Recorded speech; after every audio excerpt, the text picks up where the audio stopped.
আসসালামু আলাইকুম everyone. Ruma homemade ফুডে স্বাগত আরও একটি নতুন রেসিপিতে। আশা করি যে যেখান থেকে ভিডিওটি দেখছেন সবাই সুস্থ আছেন। আজ আমি আপনাদের রান্না করে দেখাবো গলদা চিংড়ি দিয়ে লাউয়ের একটি রেসিপি। বাঙালির ট্রেডিশনাল খাবারগুলোর মধ্যে লাউ চিংড়ি কমন একটি খাবার। আর আমি কিভাবে এই লাউ চিংড়িটা রান্না করি সেটাই আজ আমি আপনাদের সঙ্গে শেয়ার করব। তাহলে চলুন রেসিপিটি দেখে নেওয়া যাক। প্রথমে আমি একটি লাউ নেব। এই লাউটার যেটুকু প্রয়োজন, মানে যেটুকু আমি রান্না করব সেটুকু কেটে নেব। এবার লাউটাকে ছিলে নেব। আসলে রান্না বান্না আমরা মেয়েরা সবাই জানি, কেউ একটু কম আবার কেউ একটু বেশি জানি, কিন্তু এলাকা ভেদে এক একজনের রান্নার সিস্টেমটা এক এক রকম, এজন্য এক একজনের রান্নার স্বাদটাও হয় আলাদা। লাউটা আমার ছিলে নেওয়া কমপ্লিট। এবার নিচের অংশটা কেটে বাদ দেব। তারপর লাউটা 3টা ভাগে ভাগ করে নেব। এবার লাউগুলো আমি লম্বা লম্বা করে কেটে নেব। এটা আসলে যে যার পছন্দ অনুযায়ী কেটে নিতে পারেন। এভাবে আমি সবগুলো লাউ কেটে নেব। এখন আমি চিংড়িগুলো বেছে নেব।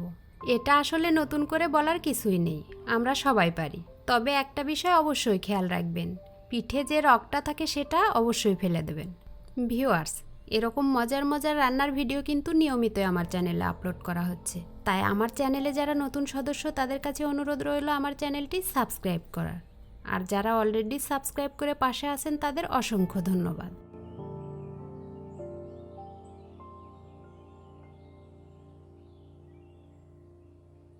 চিংড়ি মাছটা আমার বেছে নেওয়া কমপ্লিট।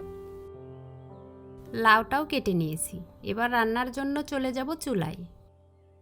চুলায় একটি প্যান বসিয়ে তাতে প্রয়োজন অনুযায়ী সয়াবিন তেল দেব। এবার এই তেলে দেব কিছুটা পেঁয়াজ কুচি। তারপর পেঁয়াজটা ব্রাউন করে ভেজে নেব।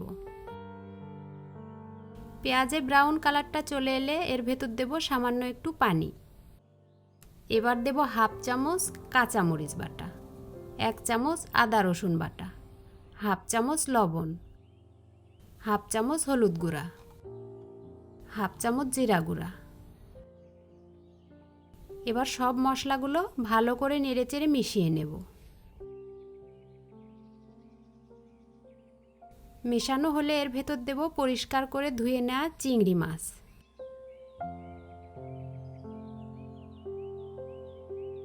তারপর নেড়েচেড়ে চিংড়ি মাছে মশলাগুলো মাখিয়ে দিয়ে ঢেকে রান্না করব 5 মিনিট।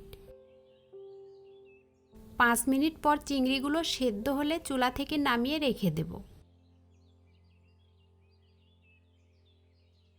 এবার অন্য একটি প্যানে কিছুটা সয়াবিন তেল দিয়ে কুচি করে কেটে নেওয়া পেঁয়াজ দেব। তারপর আবারও পেঁয়াজটাকে ব্রাউন করে ভেজে নেব। ভাজা হলে এর ভেতর সামান্য একটু পানি দেব। তারপর দেব 1 চামচ আদা রসুন বাটা, 1 চামচ কাঁচামরিচ বাটা, 1 চামচ লবণ, 1 চামচ হলুদ গুঁড়া এবং 1 চামচ জিরা গুঁড়া। এবার মশলাগুলো নেড়েচেড়ে একটু কষিয়ে নেব। কিছুক্ষণ কষিয়ে নিয়ে এর ভেতর দিয়ে দেব কেটে ধুয়ে রাখা লাউ। সবগুলো লাউ ঢেলে দিয়ে নেড়েচেড়ে মশলার সঙ্গে লাউগুলো মাখিয়ে নেব।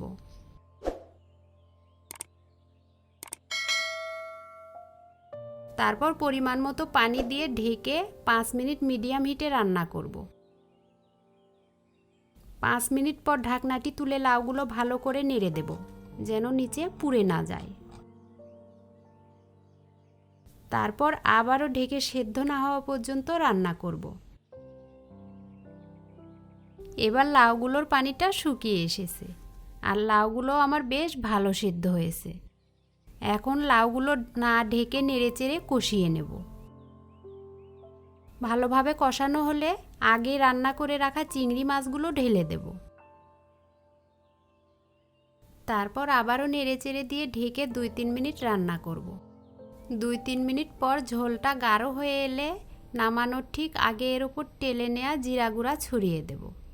ভিউয়ার্স, এই জিরা গুঁড়াটা কিন্তু কোনোভাবে মিস করা যাবে না। তারপর নেড়েচেড়ে জিরা গুঁড়াটা তরকারির সঙ্গে মিশিয়ে দেব।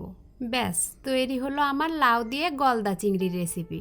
আপনারা এই একই পদ্ধতিতে দেশি চিংড়ি মাছ দিয়েও একইভাবে লাউটা রান্না করতে পারেন। তো ভিউয়ার্স, কেমন লাগলো আজকে আমার এই রান্নাটি অবশ্যই কমেন্টের মাধ্যমে জানাবেন। আজ তাহলে আর কথা বাড়াবো না, সবার মাঝ থেকে এখানেই বিদায় নিচ্ছি। দেখা হবে অন্য ভিডিওতে। আল্লাহ হাফেজ।